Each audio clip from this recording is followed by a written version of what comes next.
This video is brought to you by MUBI, a streaming service that screens beautiful cinema from all around the world. Get a free month at mubi.com/indepthcine. Christopher Nolan is probably the most well-known director working today. His movies use non-linear storytelling, practical effects, powerful immersive music, and impactful set pieces to tell subjective, human-centered stories. His filmography has been split by his work with two different cinematographers, his earlier films with Wally Pfister, and his more recent movies with Hoyt van Hoytema. Through these different collaborations, he as a director has carried a few visual techniques across most of his films. Let's take a look at 5 of those camera techniques today and break down how he pulls them off.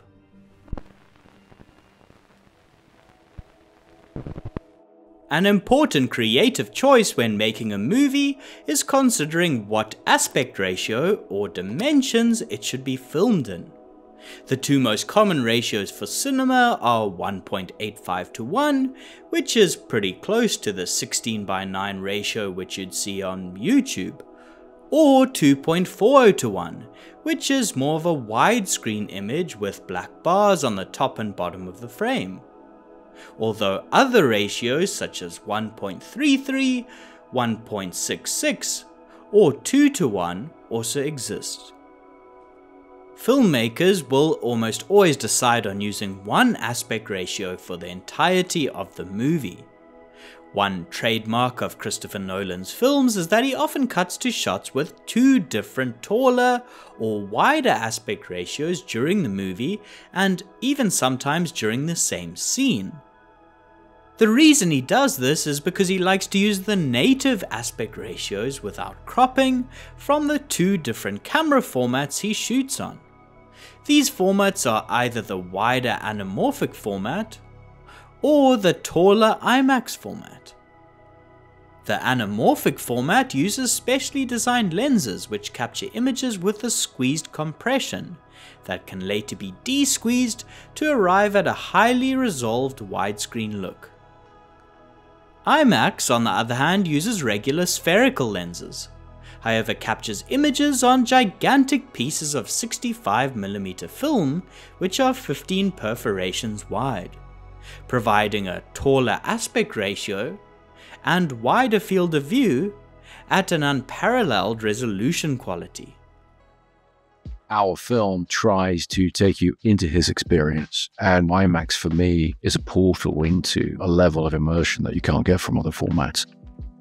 Throughout his career, Nolan has favoured wider anamorphic capture with its oval bokeh, distortion and fall off on the edges of the frame, for capturing more traditional dialogue sequences. Then he switched to IMAX cameras to capture set pieces without dialogue, such as chase sequences, stunts, or aerial establishing shots. Although IMAX was designed to capture vistas and expansive wide spaces with impeccable resolution, Nolan has also subverted this expectation in his recent work, by also using this large format to capture intimate close-ups and personal moments, trying to convert nuances in performance into a cinematic spectacle.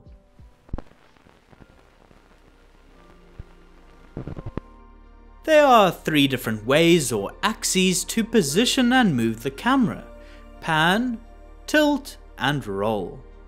A pan that moves the camera from side to side, and a tilt that moves the camera up and down are both very common and can be done with a regular tripod.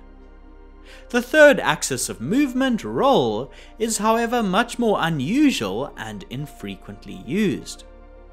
Usually shots are framed with a level horizon, however sometimes filmmakers decide to rotate the camera on its roll axis. Many times this is done with a 3-axis remote head, a tool that holds the camera and can roll it over and position the camera on its side by an operator who controls it wirelessly. This remote head can also be attached to a crane or technocrane if the shot needs to push forward or move around within a space. He used this remote head and technocrane setup on Inception, but went a step further by even rolling the dream world of the film over on itself. This was done by constructing a set in a soundstage which could be rotated.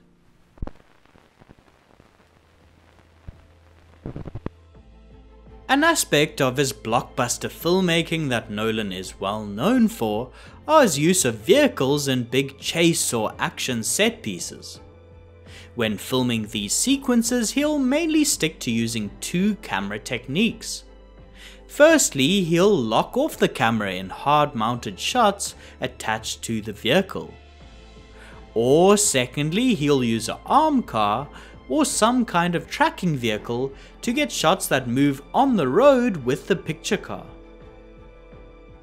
What I wanted to do was really explore the sort of experience of watching an action film and try and build this sort of big screen, very immersive experience and find a reason for an audience to watch a car chase again. Hard mounts are achieved by rigging the camera directly onto the picture vehicle, whether that be a plane, a car, or a spaceship. This maintains the same frame on a character, letting us view their reactions and get inside their head while the background flies past. These shots can feel quite immersive and real since, well, they are real.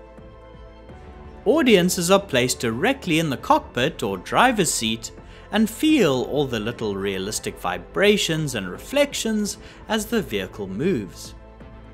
These little nuances are part of why Nolan pushes to shoot these stunts practically rather than using visual effects. To get wider shots outside which establish the vehicle and action within the world and give a visceral speed to shots, he often uses an arm car. This is a specially equipped fast-driving vehicle which has a crane arm mounted on its roof to which a remote head is attached with the camera. Operating this shot requires a few key crew members. 1. A stunt driver who drives the car. 2. A technician who moves the position of the arm. 3. The DP or operator who pans, tilts or rolls the camera's position on the remote head to get the right frame. And 4. The first AC who rolls the camera, wirelessly adjusts camera settings and controls where the focus is.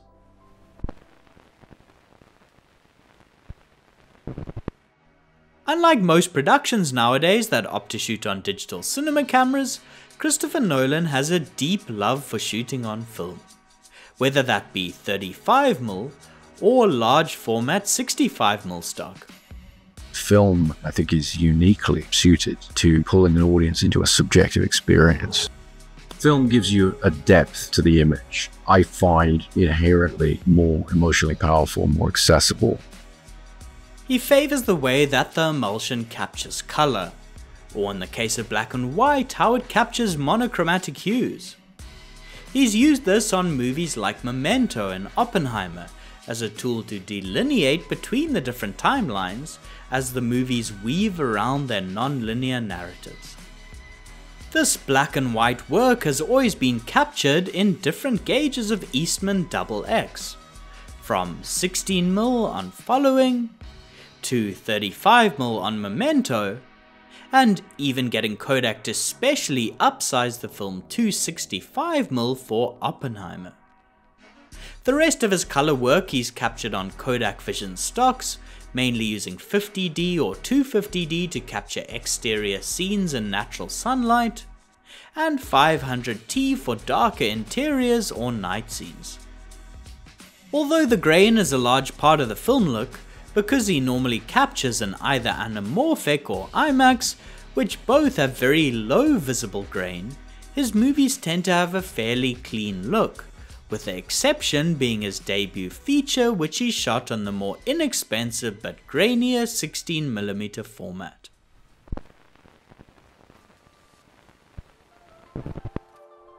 A camera technique that Nolan has used in most of his work is handheld. It may have different practical or emotional purposes depending on the context it's used in, but I'd argue that one of its key uses is as a tool to tell the story from a particular point of view. I'm really interested in cinema's ability to give you different points of view and multiple points of view within a single film. I've always really been fascinated by that relationship between the storytelling of movies and how it works, and the way it aligns you with different characters.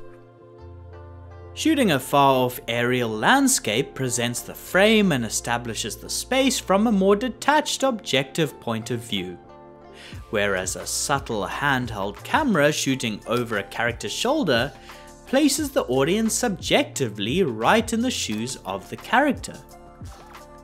Even with all the high-tech toys he has available, Nolan often decides to shoot handheld in this way, moving in the steps of characters as they do, shooting over their shoulder, or framing up singles on characters with a subtle organic looseness that aligns the audience with their point of view, or places them in the same visceral moment that the character themselves is experiencing.